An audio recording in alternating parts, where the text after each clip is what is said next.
কুল ইন্না সালাতি ওয়া নুসুকি ওয়া মাহইয়ায়া ওয়া মামাতি লিল্লাহি রাব্বিল আলামিন। পড়েন সবাই আমার সাথে, ইন্না সালাতি ওয়া নুসুকি ওয়া মাহইয়ায়া ওয়া মামাতি লিল্লাহি রাব্বিল আলামিন। নিশ্চয়ই আমার নামাজ, আল্লাহ বলেন শিখাই দিচ্ছেন, বলো আমার নামাজ, আমার কোরবানি, আমার হায়াত, আমার মত সব কিছু ওই আল্লাহ রাব্বুল আলামিনের জন্য, যিনি তামাম জাহানের সৃষ্টি জগতের লালন কর্তা পালন কর্তা, তার জন্যই নিবেদিত। সুতরাং আপনার ইচ্ছে মতো জান মাল খরচ করতে পারবেন না, খরচ করতে হবে আল্লাহর পথে। বুকের মধ্যে যে জানটা আছে জান আপনার, কিন্তু আপনি কি আত্মহত্যা করতে পারবেন? আত্মহত্যা করলে কি হয়? কবিরা গুনাহ। কি হবে? কবিরা গুনাহ। কিয়ামতের শাস্তি কি? জাহান্নাম। কোথায় যেতে হবে? জাহান্নাম। যদিও জানটা আপনার মধ্যে আপনার, কিন্তু এটা আল্লাহ আপনার কাছে আমানত রেখেছেন। এই জান আপনি যেখানে সেখানে খরচ করতে পারবেন না। আপনার এই জানটা নিয়ে মানুষের তৈরি করা মতবাদের আন্দোলনে সংগ্রাম করে জানকে ক্ষতিগ্রস্ত করতে পারবেন না। ওই রাস্তায় মরবেন তো জাহান্নামে যেতে হবে। এই রাস্তায় আপনার জীবন দিতে বলা হয়নি। আপনার জান আর মাল সবটা খরচ করতে হবে আল্লাহ রাব্বুল আলামিনের জন্য, যেহেতু আমাদের জান মালের বিনিময়ে আল্লাহ রাব্বুল আলামিন আমাদেরকে জান্নাতের ওয়াদা করেছেন। মুমিন ব্যক্তির এই কোয়ালিটি হবে। মুমিন ব্যক্তি, সে ব্যক্তি তার মনের মধ্যে এই চিন্তা হবে, কেউ আমাকে ক্ষতি করতে পারবে না, আমাকে কেউ মারতে পারবে না। ওয়ামা হুম বিদাররিনা বিহি মিন আহাদিন ইল্লা বিইذনিল্লাহ। আল্লাহর বিনা হুকুমে আমার এক গাছা পশম কেউ বাঁকা করতে পারবে না। এটাই মুমিনের ঈমান হওয়া উচিত। শুধু তাই নয়, মুমিনের কলিজার ভিতরে এ ধরনের সাহস থাকবে, বিশ্বাস থাকবে। ওয়ামা কানা লিনাফসিন আন তামুতা ইল্লা বিইذনিল্লাহি কিতাবাম মুআজ্জালা। কোন প্রাণী তার নির্ধারিত সময়ের আগে কেউ তাকে মারতে পারবে না। আল্লাহ পাক যে সময় নির্ধারণ করেছেন, ওই নির্ধারিত সময়ের আগে কারো মৌত হবে না। নির্ধারিত সময়ের আগে কারো মৌত হবে না। কোরআনে কারীমে ভিন্ন জায়গায় আল্লাহ বলেন, কুল লাউ কুনতুম ফি বুয়ুতিকুম লাবারাযাল্লাযীনা কুতিবা আলাইহিমুল কাতলু ইলা মাদাজিহিম। আল্লাহ পাক বলেন, নবী বলুন, ভাগ্যে যদি নিহত হওয়া থাকে, ভাগ্যে যদি নিহত হওয়া থাকে, সে যদি তার নিজের বিছানায়ও থাকে, ওই বিছানা থেকে তাকে বেরিয়ে যেতে হবে, মৃত্যুর জায়গায় তাকে পৌঁছে যেতে হবে। কেউ রক্ষা করতে পারবে না। মৌত যখন আসবে অবশ্যই মৃত্যুর কাছে তাকে যেতেই হবে। আমার বন্ধু, মনে পড়ছে সেই দার্শনিকের কথা। একজন দার্শনিক নৌকায় চড়ে যাচ্ছে কোথাও, তো নৌকায় চড়ে যাচ্ছে, দার্শনিক একা, মাঝি নৌকা বাঁধছে। দার্শনিক মানুষ তো, মাথার মধ্যে দর্শন গিজগিজ গিজগিজ করছে, কথা বলার লোক পায় না। এখন মাঝির সাথেই কথা বলার সিদ্ধান্ত নিল। শেষ পর্যন্ত বলল, রে মাঝি, কত বছর নৌকা চালাও? তা তো বহুত বছর, জীবনটাই কাটাই দিলাম। তা ভূগোল চেনো? ভূগোল কখনো দেখেছো? কই যে না, ভূগোল আমি দেখবো কোথাতে, আমি হলাম গরিব মানুষ, এগুলি ধনীদের কাম, তারা হয়তো খায় টায়, আমি ভূগোল দেখিও নাই খাইও নাই। বলে আশ্চর্য কথা, ভূগোল মানুষে খায় নাকি? জীবনটা তো চাইরা নেই, নষ্ট করে ফেলাইছে। মাঝি দাঁতগুলো বাইর করে দিয়ে বলতেছে, স্যার হইতেও পারে। কিছুক্ষণ পর দার্শনিক বলছে, এই বেটা, দর্শন বোঝো? স্যার খামোখাই শরম দিচ্ছেন, এ সমস্ত বড় লোকের খাবার, ওগুলি আমার সামনে বলে লাভটা কি? আমরা গরিব মানুষ, এগুলি আমরা কোনোদিন দেখিও নাই, খাইও নাই। দার্শনিক বলছে, বেটা বেওকুফ, দর্শন মানুষে বুঝি খায়? তোর জীবন আটা নাই মিশা। মাঝি কয়, হইতেও পারে। এবার দার্শনিক বলছে, এই বেটা কিছুই তো জানো না, খালি দাব বাইর করো, ইতিহাস চেনো? মাঝি বলছেন, স্যার এইবার একটা কথা বলছেন যেটার সাথে কিছুটার মিল আছে, আমি খাইছি। সেটা হচ্ছে, বাপ গরিব ছিলেন, কিন্তু মাঝে মধ্যে শীতের মৌসুমে পাতিহাঁস জবাই করে আমরা খাইতাম, আর বিবাহের সময় শ্বশুর বাড়ির রাজহাঁস জবাই করে খাওয়াইছিল, কিন্তু ইতিহাস তো খাই নাই, ওইটা কোথায় পাওয়া যায়? দার্শনিক বলছে, বেকুব বেটা, ইতিহাস আর পাতিহাঁস বুঝি এক? তোর জীবন তো 12 আনাই মিছা। মাঝি কয়, হইতেও পারে। কিছুক্ষণ পর উত্তর দিকে কালো মেঘ উঠেছে, আকাশ থমথমে ভাব, নদীর ভিতরে তুফান সৃষ্টি হয়েছে। মাঝি বলছে, স্যার সাঁতার জানেন? কয় যে, না মাঝি, সাঁতার তো জানি না। মাঝি কয়, স্যার ভূগোল, দর্শন, ইতিহাস 3 সাবজেক্টে আমার জীবন 12 আনা মিছা, এখন তো দেখি এক সাবজেক্টে 16 আনাই মিছা আপনার। আমার তো 4 আনা আছে, 12 আনা ফেল, 4 আনা তো আছে, ওই 4 আনা দিয়ে আমি সাতরাইয়া কেনারায় উঠে যাব, আর ইতিহাস দর্শন পাতিহাস খাইয়া ডুবে মরো মিয়া। এবার দার্শনিক বলছে, আরে মাঝি, মানুষকে এরকম নৌকো ডুবে মরে নাকি? কয়, মরে না, আমার বাপ এই নৌকার মাঝি ছিল, তারপরে এই নৌকা বাইতে বাইতে আমার বাপ এই নৌকার মধ্যে মরছে ডুবিয়া। আচ্ছা, তোমার দাদা? আমার দাদাও মাঝি ছিল, এই নৌকা বাইতে গিয়ে সেও মরছে। তোমার নানা? আমার নানাও এরকম নৌকা বাই এরকম মাঝি হয়ে মরছে। দার্শনিক কয়, তুমি তো দারুণ বেহায়া, যে নৌকায় তোমার বাপ মরলো, দাদা মরলো, সেই ব্যবসা তুমি ছাড়তে পারো নাই, তুমি তো দারুণ বেহায়া। মাঝিরও বুদ্ধি কম না। মাঝি কয় যে, স্যার আপনার বাপ জিন্দা আছেন? কয় না, মারা গেছেন। কোথায় মরছে? ঘরের মধ্যে খাটের উপরে চিত হইয়া আরামসে মারা গেছেন। আপনার দাদা? বলে, তিনিও ঘরের মধ্যে বাস, ওইখানেই ঘরের মধ্যেই মারা গেছেন, খাটের উপরে। আপনার নানা? উনিও ঘরের মধ্যে চিত হয়ে আরামসে মারা গেছেন। মাঝি কয় যে, আপনিও তো বেশরম কম না, যে ঘরের মধ্যে আপনার দাদা মরলো, নানা মরলো, গোষ্ঠী মরলো, সেই ঘরটা তো এখন আপনি সারতে পারেন নাই। এর দ্বারা মাঝি বুঝাইতে চাইল এই কথা, দার্শনিক সাহেব, মৃত্যুর জন্য সময় হলো আসল কথা। সময় যখন এসে যাবে, সে যে জায়গায় হোক, মৃত্যু তাকে ছাড়বে না। মৃত্যু যখন আসবে, জায়গায় পৌঁছতে হবে, আর সময় যখন আসবে, 1 মুহূর্ত আগে পিছু করা হবে না। মউত আসার সাথে সাথে আজরাইল তার সামনে এসে যাবে, 1 মুহূর্ত বাঁচতে পারবে না। সুতরাং মুমিন ব্যক্তি, তার দিলের মধ্যে মৃত্যু সম্পর্কে ওই ধরনের চিন্তা থাকবে না, পরান্ডা নিয়ে কোন রকম নিবাসী এরকমের চিন্তা থাকবে না। জীবন আল্লাহ দিয়েছেন, আল্লাহ নিবেন, সময় আসলে 1 মুহূর্ত দেরি করা হবে না। সুতরাং সেই জীবনটা যিনি দিয়েছেন, তার রাস্তায় যাওয়ার জন্যই সে তৈরি থাকবে। এটা হলো মুমিনের কোয়ালিটি। আমার বন্ধুগণ, এরপরে মুমিনদের ভিতরে আরেকটা জিনিস হবে, সেটা হচ্ছে মুমিন কখনো হতাশ হবে না, নিরাশায় তার মন ভেঙে যাবে না। হতাশা মুমিনের কলিজাকে কখনো ছোট করে দিবে না, আন্দোলন থেকে তাকে বিরত রাখবে না। অন্ধকার দেখবে, চতুর্দিকে অন্ধকার মেঘাচ্ছন্ন, চতুর্দিক থেকে মেঘ জমে আসতেছে, মনে হবে যেন আর ফজর হবে না, কিন্তু একটু পরে দেখা যাবে এই মেঘের ঘনঘটা দূর হয়ে গিয়ে সকালবেলায় আকাশে আবারও সূর্য উদিত হয়েছে, ঠিক না? সুতরাং মুমিনের হতাশ হওয়ার কোনো কারণ নাই। হতাশ হয় কারা? কোরআনে কারীমের মধ্যে বলা হয়েছে, ওয়ামান ইয়াকনাতু মির রাহমাতি রাব্বিহি ইল্লা যাল্লুন। কেবলমাত্র পথভ্রষ্ট লোকেরাই, কেবলমাত্র গোমরাহ লোকেরাই তারাই নিরাশ হয়, হতাশ হয়।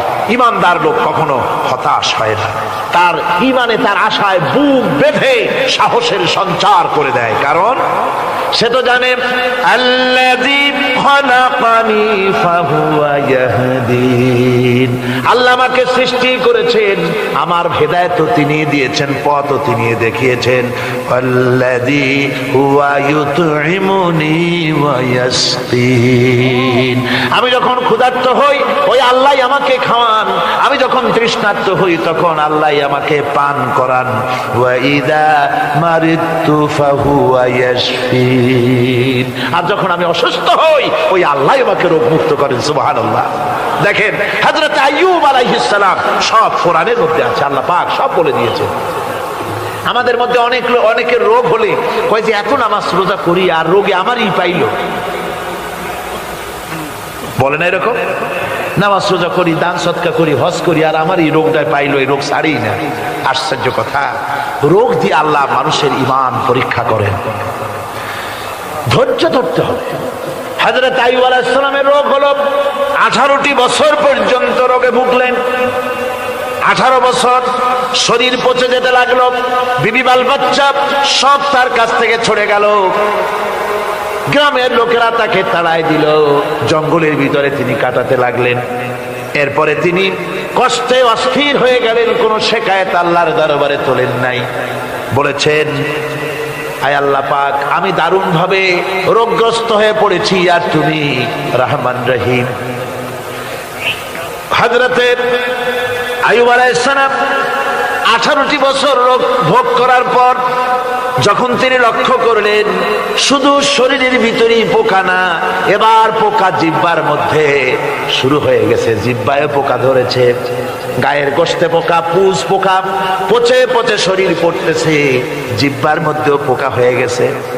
হযরত আইয়ুব আলাইহিস সালাম এবার আল্লাহর দরবারে হাত তুলে বলেন, রব্বুল আলামিন, এতদিন কোনো কথা বলি নাই, 18টি বছর পর্যন্ত হাসি মুখে আমি সহ্য করে চলছি, তুমি রোগ দিয়েছো বলার আমার কিছুই নাই, কিন্তু এবার অবশ্যই শিকায়েত করব, যেহেতু আমার জিহ্বায় পোকা ধরেছে, মাবুদ আমার জিহ্বায় পোকা দিও না, আমার জিহ্বায় যদি পোকা হয়ে যায় তাহলে তোমার মতো আল্লাহর জিকির আমি কি দিয়া করব? আয় আল্লাহ, জিহ্বাটা সুস্থ রাখো যাতে করে তোমার জিকির করতে পারি। সুবহানাল্লাহ। আমার আল্লাহ রাব্বুল আলামিন পরিষ্কার করে কোরআনে কারীমের মধ্যে বলে দিলেন, আমি আইয়ুব আলাইহিস সালামের আইয়ুবের রোগ মুক্ত করে দিলাম এবং তার হারানো সব সম্পদ আমি তাকে দান করে দিলাম। মুমিন বান্দা যারা, তারা রোগে শোকে ভাবে কাতর হবে না, নিরাশ হবে না, মনে করবে আল্লাহ রাব্বুল আলামিন আমাকে পরীক্ষা করছেন, এরপরে নিয়ামত আসবে, হতাশা তাকে পেয়ে বসবে না। দেখেন ইউসুফ আলাইহিস সালাম তাকে কুয়ার মধ্যে ফেলে দিল, কারা? ভাইরা কুয়ার মধ্যে ফেলে দিল। কুয়ার মধ্যে ফেলানো হয়েছে, ভাইরা মনে করলো এটা মরণ কুয়া, এটা মৃত্যু কূপ, এখানে ইউসুফ আলাইহিস সালাম শেষ হয়ে যাবে। কিন্তু ওই 11 ভাইরা জানতো না এটা মৃত্যু কুয়া নয়, এটা হচ্ছে একদিকে কুয়ার মুখ আর একদিকে মিশরের সিংহাসন। এটা কেনানের কুয়ার মধ্য থেকে ইউসুফ আলাইহিস সালাম ঢুকলেন, এটা একটা টানেল, সুড়ঙ্গ পথ, কুয়ার এক মাথা দিয়ে ঢুকলেন আর এক মাথা দিয়ে মিশরের সিংহাসন দখল করলেন। সুবহানাল্লাহ। আল্লাহ কোথা থেকে কোথায় নিয়ে গেলেন। হযরতে ইয়াকুব আলাইহিস সালাম সন্তানের শোকে অস্থির হয়ে গেলেন, সন্তানের শোকে অস্থির হয়ে গেলেন, কিন্তু তিনি নিরাশ হন নাই, হতাশ হন নাই। তিনি বলেছেন, ফাসাবরুন জামিল আসাল্লাহু আইয়াতিয়ানি বিহিম জামিআন ইন্নাহু হুয়াল আলিমুল হাকীম। ফাসাবরুন জামিল, আমি উত্তম ধৈর্য ধারণ করব এবং আমি আশা করি অতি শীঘ্র আল্লাহ রাব্বুল আলামিন আমার যা আমি হারিয়েছি আমাকে আল্লাহ পাক মিলাই দিবেন। সুবহানাল্লাহ বিহামদি। আর আল্লাহ পাক হযরত ইয়াকুব আলাইহিস সালামের কাছে হযরত ইউসুফকে মিলাই দিলেন। সুবহানাল্লাহ বিহামদি। সুতরাং মুমিন ব্যক্তি কখনো নিরাশ হবে না, হতাশা নিরাশায় তার মন ভেঙে দেবে না। দেখা যাচ্ছে ইসলামী আন্দোলন আর বুঝি রইল না, বুঝি শেষ হয়ে গেল। চতুর্দিক থেকে বন্য হায়নারা অস্ত্র নিয়ে, বিদেশি টাকা নিয়ে, সম্পদ নিয়ে চতুর্দিক থেকে হামলা শুরু করেছে, আর বাঁচার পথ নাই। ইসলামী আন্দোলন বুঝি শেষ না। মুমিন যারা, তারা হতাশায় ভোগে না। কি বলেন? হতাশায় ভোগে? মোটেই হতাশায় ভোগে না। তারা মনে করে নিশ্চয়ই এর ভেতরে রয়েছে কল্যাণ। এর মধ্যে কি রয়েছে? আমরা দেখতে পাই হযরত ইউনূস আলাইহিস সালাম মাছে তারে গিলে ফেলে দিল, হতাশায় তিনি হার্ট ফেল করেন নাই। মাছের পেটের মধ্যে যদি কেউ চলে যায়, বেরিয়ে যাওয়ার জন্য কোনো ব্যাকডোর আছে নাকি? কোন পালাবার কোন রাস্তা আছে? মাছের পেটের জানালা দরজা আছে কিছু? কিছুই নেই। তিনি হতাশ হলেন না। মাছের পেটের ভেতরে বসে হযরত ইউনূস আলাইহিস সালাম বুক ভরা আশা নিয়ে আল্লাহর দরবারে তিনি ঘোষণা করলেন, লা ইলাহা ইল্লা আনতা সুবহানাকা ইন্নী কুনতু মিনাজ জালিমিন। পড়েন না সবাই, লা ইলাহা ইল্লা আনতা সুবহানাকা ইন্নী কুনতু মিনাজ জালিমিন। হযরত ইউনূস আলাইহিস সালাম বললেন, আল্লাহ তুমি ছাড়া কোনো ইলাহ নাই, তোমার পবিত্রতা ঘোষণা করছি, আমি জালিমদের অন্তর্ভুক্ত হয়ে গেছি। তিনি যখন চিল্লাচ্ছিলেন, মাছের পেটের ভিতরে বসে যখন কাতরুক্তি করতেছিলেন, আল্লাহ বুঝি তখন শোনেন নাই সে কথা? কি বলেন? আল্লাহ বুঝি তখন তন্দ্রায় বা নিদ্রায় ছিলেন না? আল্লাহ পাক কি ঘুমান? তন্দ্রায় যান? লা তাখুযুহু সিনাতুন ওয়ালা নাওম। আল্লাহ রাব্বুল আলামিন বলেন, কোন তন্দ্রা বা নিদ্রা আল্লাহ রাব্বুল আলামিনকে স্পর্শ করে না। হযরত ইউনূস আলাইহিস সালাম যখন মাছের পেটের ভিতরে বসে চিৎকার মারলেন, আল্লাহ পাক বলেন, ইউনূস রে, তোমার ওই ডাক কেউ শোনে নাই, দুনিয়ার কোন রাজা বাদশাহ শোনে নাই, দুনিয়ার কোন বন্ধু বান্ধব তোমার শোনে নাই, কিন্তু আমি তোমার আরশের মালিক আমি রব্বুল আলামিন শুনেছি। শুধু শুনি নাই, সঙ্গে সঙ্গে জবাব দিয়ে দিয়েছি। ফাস্তাজাবনা লাহু ওয়া নাজ্জাইনাহু মিনাল গাম্মি। পড়েন, ফাস্তাজাবনা লাহু ওয়া নাজ্জাইনাহু মিনাল গাম্মি ওয়া কাযালিকা নুনজিল মুমিনিন। আল্লাহ পাক বলেন, আমি জবাব দিলাম। মাছের পেটের ভিতরে বেদনা শুরু হয়ে গেল, মাছ আর তলদেশে শুয়ে থাকতে পারলো না, সাঁতরাতে পারলো না, মাছ ভেসে উঠলো উপরে। পেটের যন্ত্রণায় মাছ কিনারায় চলে এসে বমি করে দিতে পারলে যেন বাঁচি, এই অবস্থা মাছের হলো। কিনারায় চলে এলো, বমি করে ইউনূস আলাইহিস সালামকে ফেলে দিল, মাছও বাঁচলো, ইউনূস আলাইহিস সালামও বাঁচলো। আল্লাহ রাব্বুল আলামিন বলেন, মুমিনেরা শোনো, শুধু ইউনূসকে নয়, ওয়া কাযালিকা নুনজিল মুমিনিন। এইভাবে করে মুমিন বান্দারা যদি আমাকে ডাকে, আমার কাছে যদি হাত ফাইলায়, আমি আল্লাহ রাব্বুল আলামিন মুমিনদের এভাবে বিপদ মুক্ত করে দেই। আল্লাহ পাক বিপদ মুক্ত করে দেন। ওমান ইয়াত্তাকিল্লাহা ইয়াজআল লাহু মাখরাজা। আল্লাহকে যে ভয় করে, আল্লাহ তার জন্য রাস্তা খুলে দেন। জোরে কোন সুবহানাল্লাহ।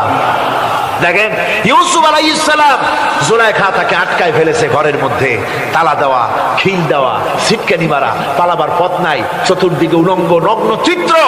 আর এই সুন্দরী যুবতী নারী জুলাইখা তার প্রেম নিবেদন করেছে হযরত ইউসুফের কাছে। যৌবনে ভরা, টকবগে যৌবনের যুবক হযরত ইউসুফ আলাইহিস সালাম, সৌন্দর্যের পিরামিড, বাঁচার কোনো পথ নাই জুলাইখার কুপ্রবৃত্তি চরিতার্থ করে দেওয়া ছাড়া। কিন্তু হযরতে ইউসুফ আলাইহিস সালাম আল্লাহ রাব্বুল আলামিনকে ডাকলেন, হতাশায় ভেঙে পড়লেন না, আল্লাহকে ভয় করলেন, আল্লাহকে ডাকলেন। আল্লাহকে ডেকে, আল্লাহকে ভয় করে তালাবদ্ধ দরজার দিকে যখন দৌড় মারলেন, রব্বুল আলামিন আপন কুদরতে দরজার তালাগুলি খুলে দিলেন। ভাইরা আমার, এভাবে করে মুমিনেরা কখনো হতাশ হয় না। ফাইন্না মাআল উসরি ইউসরা, ইন্না মাআল উসরি ইউসরা। মনে রাখতে হবে, দুঃখ কষ্টের সাথে থাকে সুযোগ সুবিধা, আর প্রত্যেক অসচ্ছলতার সাথে থাকে উদার সচ্ছলতা। এর কোনো বিপরীত কখনই হয় না। আল্লাহ রাব্বুল আলামিন এইভাবে করে মুমিনদেরকে বলেছেন যেন তারা হতাশায় ভেঙে না পড়ে। আমার বন্ধুগণ, মানুষ হতাশায় যেন না ভাঙে। গুনাহ করেছে, গুনাহ করার কারণে কোন মুমিন যেন হতাশায় ভেঙে না পড়ে, সেই জন্য আল্লাহ তাকে বলেছেন, লা তাকনাতু মির রাহমাতিল্লাহ। বান্দারে, আমার রহমত থেকে মায়ুস হইস না, নিরাশ হইস না। আমি রহমান, আমি রহিম। জোরে কোন সুবহানাল্লাহ। আমার বন্ধু, আপনারা কোন পৃথিবীতে কে আছে এমন, কোন সত্তা আছে এমন যে অপরাধীকে দেখে বলে আয় তোরে মাফ করে দেব? আছে কেউ এমন? বাপও বলে না। বাপও ছেলে যদি অপরাধ করে দেখে বলে না আয় মাফ করে দিই। অবশ্য মন চায় ছেলে মাপ চাক, তাহলে মাফ করে দিব। মাপ না চাও পর্যন্ত বাপেও ডাকে না, মাও ডাকে না যে অপরাধ করেছিস আয় মাফ করে দিই। জোরে বলেন কেউ বলে? আকাশ ও জমিনে একমাত্র মেহেরবান সত্তা আমার রব্বুল আলামিন।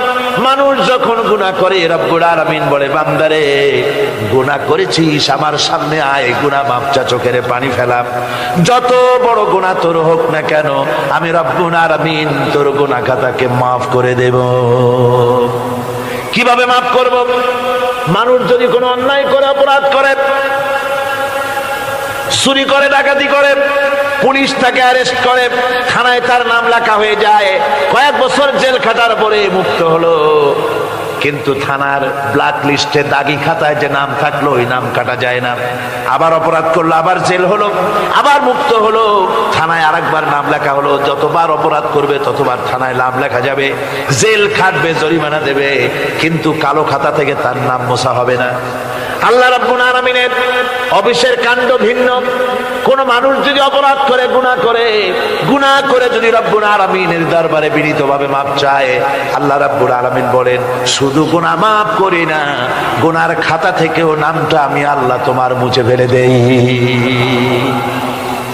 গুনাহ আমার কাছে মাপ চাও, আমি আমাকে ডাকো, আমি তোমার কাছে আছি। وَإِذَا سَأَلَكَ عِبَادِي عَنِّي فَإِنِّي قَرِيبٌ। আল্লাহ পাক বলে বান্দা যখন আমাকে ডাকে আমি বান্দার একদম নিকটে, তার ঘাড়ের চাইতেও নিকটে। وَنَحْنُ أَقْرَبُ إِلَيْهِ مِنْ حَبْلِ الْوَرِيدِ। আমি আমার বান্দার সারা যে রগের উপরে তার মাথা, এর থেকেও আমি আমার বান্দার বেশি নিকটে। সুবহানাল্লাহ পড়ে। আমি তোমার কাছে, আমার কাছে মাপ চাও যত বড় গুনাহ হোক।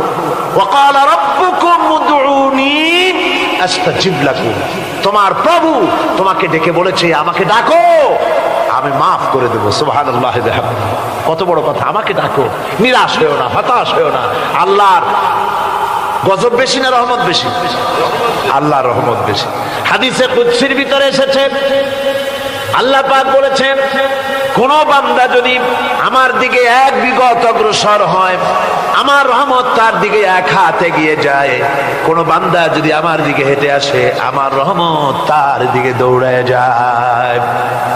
বান্দা যখন আল্লাহর দরবারে দুহাত উঁচু করে চোখের পানি ফেলে দেয়, মুসলিম শরীফের হাদিসের ভিতরে এসেছে গভীর রাত্রে, রাতের তৃতীয় অংশে আল্লাহ রাব্বুল আলামিন প্রথম আকাশে আসেন আর ডেকে বলেন পৃথিবীতে আছো নাকি কেউ গুনাহ করে জীবন বরবাদ করে দিয়েছো, আমার কাছে মাপ চাও। ঋণগ্রস্ত আছো, অসুস্থ আছো, অপমানিত আছো, কে আছো মাজলুম, আমাকে ডাকো, আমার কাছে বলো, আমি ডাকের সাড়া দেব, জীবনের আশা পূরণ করে দেব। ওই সময় যেই সমস্ত লোকেরা কাঁদে তাহাজ্জুদের নামাজ পড়ে, আল্লাহ জিজ্ঞেস করেন ফেরেশতারা অমুক অমুক দেশে অমুক অমুক বান্দারা কাঁদে কেন? ফেরেশতারা বলে রব্বুল আলামিন তুমি তো ভালো করে জানো। আল্লাহ বলেন জানি, তবুও তোমাদের মুখে শুনতে চাই। তারা বলে রব্বুল আলামিন তোমার এই বান্দা গুনাহ করেছে, গুনার জন্য মাপ চায়, জাহান্নাম থেকে বাঁচতে চায়। আল্লাহ পাক বলেন ফেরেশতারা আমার এই বান্দারা আমারে দেখেছে নাকি? বলে দেখে নাই। বলে আমার দোজখ দেখেছে নাকি? বলে না, তাও দেখে নাই। আমার বেহেশত দেখেছে নাকি? বলে না, তাও দেখে নাই। আল্লাহ পাক বলেন ফেরেশতারা সাক্ষী থাকো, ওরা আমাকে দেখে নাই, আমার বেহেশত দোজখ কিছুই দেখে নাই, শুধুমাত্র আমার নবীর কথা, আমার কোরআনের কথা বিশ্বাস করে আরামের ঘুমকে হারাম করে যেভাবে তারা কাঁদতেছে, সাক্ষী থেকে যাও ফেরেশতারা আবার রহমতের দরিয়ায় জোশ মেরেছে আমার ওই ক্রন্দনরত বান্দাগুলিকে আমি আল্লাহ মাফ করে দিলাম। সুতরাং মুমিন বান্দা যারা, আল্লাহর মুমিন বান্দা যারা, এই ঈমানের কোয়ালিটি এটাও হতাশায় নিরাশায় ভেঙে পড়বে না। গুনাহ তো মানুষই করে, গুনাহ হয়ে গেছে মাপ চাও। তোমার গুনাহ কদ্দূর? তোমার গুনাহ যদি হয় পাহাড় সমান, আল্লাহর রহমত আকাশ সমান। জাহান্নামের কঠিন শাস্তি থেকে বাঁচতে হলে আল্লাহর প্রতি ঈমান আনতে হবে। আর ঈমান আনলে যে কোয়ালিটিগুলি হওয়া উচিত সেগুলি আমি আপনাদের সামনে আলোচনা করছি। এরপর আরেকটি কোয়ালিটি হবে মুমিনের, তা হলো কঠোর কঠিন বিপদে অবিচল থাকবে, বিপদে ভেঙে পড়বে না। বিপদ আপদ শত্রুতা ক্ষয় ক্ষতি যা কিছু হয় সবই আল্লাহর পক্ষ থেকে, এটা মেনে নিতে হবে এবং ধৈর্য ধারণ করতে হবে। বিপদ মুসিবত শুধু উম্মতের জন্য নয়, দুনিয়ার সমস্ত নবীদের বিপদ এসেছে, হয় নাই? নবীদের বিপদ আসে নাই? কোরআনে কারীম থেকে শুনুন, আল্লাহ রাব্বুল আলামিন বলেন, ওয়া কাযালিকা জাআলনা লিকুল্লি নাবিয়্যিন আদুওয়াম মিনাল মুজরিমিন। আল্লাহ পাক বলেন, এমনি করে আমি সকল নবীদের শত্রু বানিয়ে দিয়েছি সব পাপিষ্ঠ আর অপরাধ প্রবণ লোকদেরকে। প্রত্যেক যুগে নবীদের শত্রু ছিল, প্রত্যেক যুগে নবীদের কি ছিল? শত্রু ছিল। সে শত্রু কারা ছিল? আল্লাহ পাক বলছেন নবীদের শত্রু ছিল পাপিষ্ঠ আর অপরাধ প্রবণ লোক, এরাই ছিল নবীদের দুশমন। রাসূলগণের অবস্থা যদি এই হয় তাহলে তার উম্মত, ওই দিনের ধারক বাহক যারা, তাদের বুঝি বিপদ আপদ হবে না? নাকি হবে কিনা?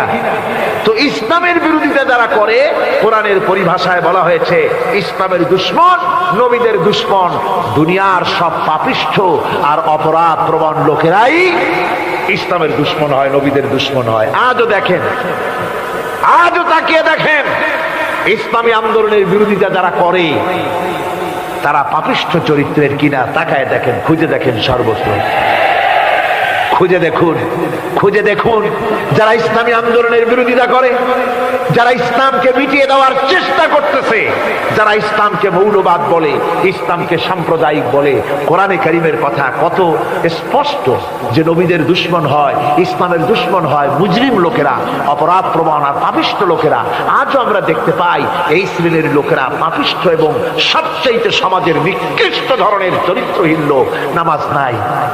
আপনি খুঁজে দেখেন ইসলামী আন্দোলনের বিরোধিতা যারা করছে, যারা নেতৃত্ব দিচ্ছে, নামাজ নাই, রোজা নাই, চরিত্র নাই, হজ নাই, যাকাত নাই, মদ, জুয়া, জেনা, ব্যভিচার ইত্যাদিতে লিপ্ত। চেহারা দেখলে ছেলেপেলেরা 2 গ্লাস পানি খায় ভর ছোটে। কথা ঠিক কিনা কর? এই হলো অবস্থা। মারে কেন? মুমিনদেরকে, পয়গম্বরদেরকে, সাহাবীদেরকে এবং ঈমানদারদেরকে মারে কেন?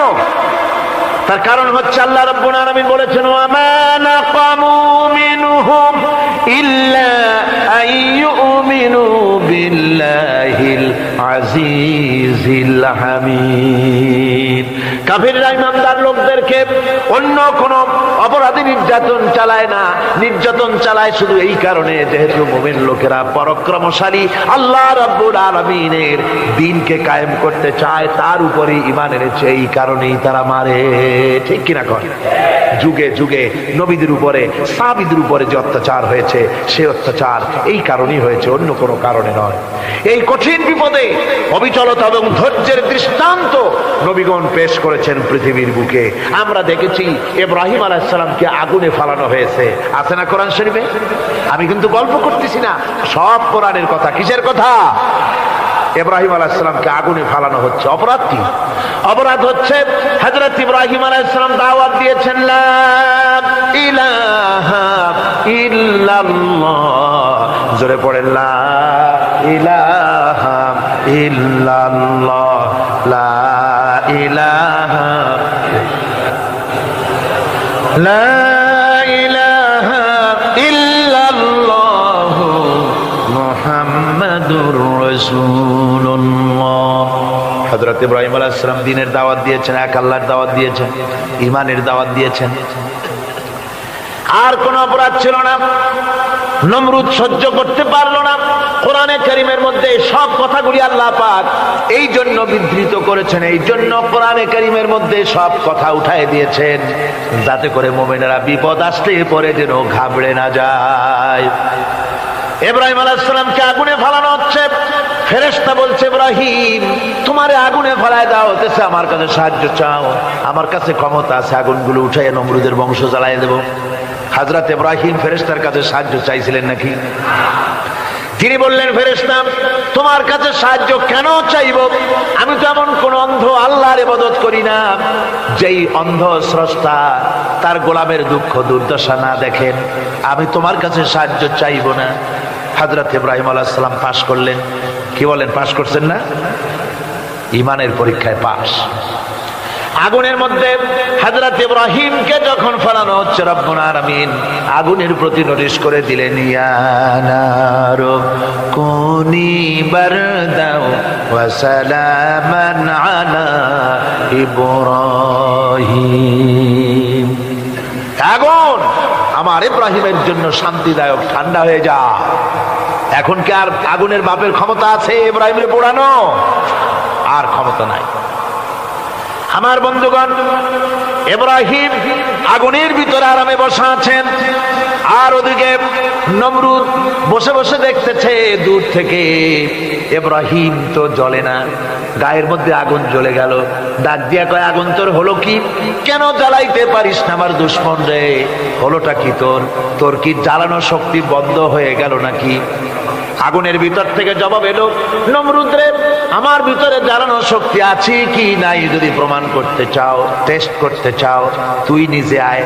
তোরে শুদ্ধ তামাম দুনিয়া জ্বালাই দিতে পারি, ইব্রাহিমের এক গাছা পশমও জ্বালাই দিতে পারি না।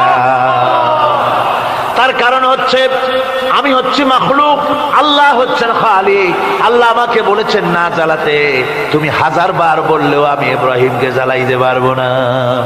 কোরআনে কারিমে ঘটনা বলে মুমিনদেরকে সাহস দেওয়া হচ্ছে, মুমিনেরা দ্বীনের কাজ করতে গিয়ে বিপদ আবাজ আসবে, ঈমানের দাবি হলো বিপদ আসবে।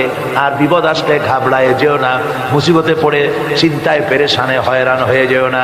বিশ্বকবি আল্লামা ইকবাল কি সুন্দর করে বলেছেন, আজ ভি হো জু ইব্রাহিম কা ইমা पैदा आग कर सकती है एक अंदाज गुलिस्तान पैदा। ইব্রাহিমের ঈমান যদি আজিও কোথাও হয় বিদ্যমান, করতে পারেন অগ্নিকুণ্ডে খুবসুরত এক গুলিস্তান। আজও যদি আগুনের ভিতরে কোন নমরুদ কোন ইব্রাহিমকে যদি ফেলে দেয়, আল্লাহ রাব্বুল আলামিন আজও আগুনকে ফুলের বাগান বানায়া দিবেন। সুবহানাল্লাহ।